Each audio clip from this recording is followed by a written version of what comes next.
আসসালামু আলাইকুম। আলহামদুলিল্লাহ গত কয়েকদিন আগে আমরা আমাদের বিলের পুকুরের পুরো জায়গাটা নেট দিয়ে আটকিয়ে দিয়েছি। যেহেতু এখন বর্ষা সিজন, পানি আস্তে আস্তে করে একটু একটু ভেতরে ঢোকে, এ কারণেই আগে থেকেই আমরা এই প্রস্তুতি নিয়ে রেখেছি। তুলনামূলকভাবে অন্যান্য পুকুরে মাছ যেভাবে বড় হয় তার থেকে অনেক বেশি পরিমাণে আমাদের এই বিলের মাছগুলি বড় হয়েছে আলহামদুলিল্লাহ। যে কারণেই আমরা প্ল্যান করেছিলাম যে আমাদের বিলের জায়গাটা যেহেতু অনেক বড়, তাই আরো কিছু মাছ এখানে ছাড়া যায়। এই জন্যই মূলত আমরা যশোর থেকে আরো কিছু মাছ আনিয়েছি আজকে। আলহামদুলিল্লাহ মাছগুলি চলে এসেছে। এই মাছগুলিকে নামিয়ে এখান থেকে আমরা নিয়ে যাব আমাদের ওই বিলের পুকুরে। কিন্তু যাতায়াত ব্যবস্থাটা একেবারেই খারাপ। এর কারণ হচ্ছে আমাদেরকে পানির মধ্যে দিয়ে যেতে হবে।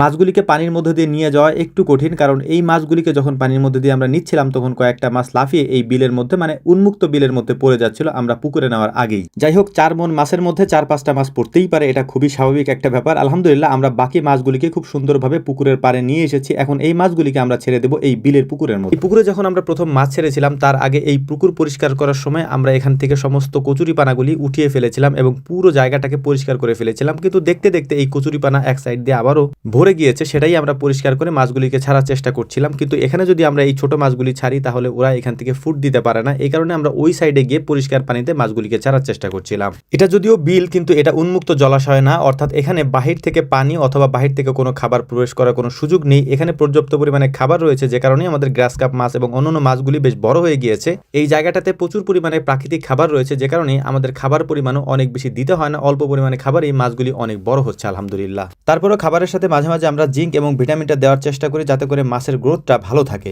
তো যে মাছগুলি যশোর থেকে আনা হয়েছিল সেই মাছগুলিকে আমরা পুকুরে ছেড়ে দিয়েছি। ছেড়ে দেওয়ার পরে এখন আমরা খাবার তৈরি করে বেশ কিছু খাবার এখানে দিয়ে দিচ্ছিলাম এই পুকুরের মধ্যে। তো এই কাজগুলি করার সময় বিলের ওই সাইডে বেশ কিছু পরিমাণে শাপলা হয়েছে। এই শাপলাগুলি সকালবেলা অনেক সুন্দর দেখা যায়, কিন্তু এখন যেহেতু পরন্ত বিকাল, এখন শাপলাগুলি ফুটবে না। এ কারণেই আমরা একটু খুঁজে খুঁজে তারপর শাপলাগুলিকে সংগ্রহ করছিলাম। এই শাপলাগুলিকে নিয়ে যাব। এর পাশাপাশি আমরা দুরালিগুলিকে এখান থেকে উঠিয়ে পুকুরের মধ্যে দিয়ে দেবো ইনশাআল্লাহ। বিলের এই জায়গাগুলিতে পানি অনেক বেশি। এখানে মূলত ধান ক্ষেত, অর্থাৎ এই পানিগুলি যখন শুকিয়ে যাবে তখন এখানে আবার ধান চাষ করা হবে। এই পানি আসার আগেও এখানে ধানই ছিল। একটা বিষয় আপনাদেরকে বলে দেই, সেটা হচ্ছে অনেকেই আমাদের সাথে যোগাযোগ করার জন্য 9টা থেকে 10টা এই 1 ঘন্টায় কল দিয়ে আমাদেরকে পান না। এক্ষেত্রে আপনাদের কাছে একটা পরামর্শ দিয়ে রাখবো, সেটা হচ্ছে আমাদের গুগল ম্যাপে গেলে বিসমিল্লাহ করে লিখে সার্চ দিলে ওখানে আমাদের একটা ফোন নাম্বার আছে। শুধুমাত্র যারা ঘি এবং অন্যান্য কিছু অর্ডার করতে চান তারা ওই নাম্বারে কল দিয়ে সেটা অর্ডার করতে পারবেন। এর পাশাপাশি যারা আমাদের কাছে পরামর্শ নিতে চান বা আমাদের কাছে কিছু জানতে চান, গরুর খামার, ছাগলের খামার, হাঁসের খামার, মুরগির খামার বা যত ধরনের খামার আছে এই সব সম্পর্কে, তারা আমাদেরকে রাত 9টা থেকে 10টা আমাদেরকে কল দিয়ে আমার সাথে কথা বলে আপনারা পরামর্শগুলি নিতে পারবেন ইনশাআল্লাহ। তো আমাদের জন্য দোয়া করবেন। আসসালামু আলাইকুম ওয়া রাহমাতুল্লাহ।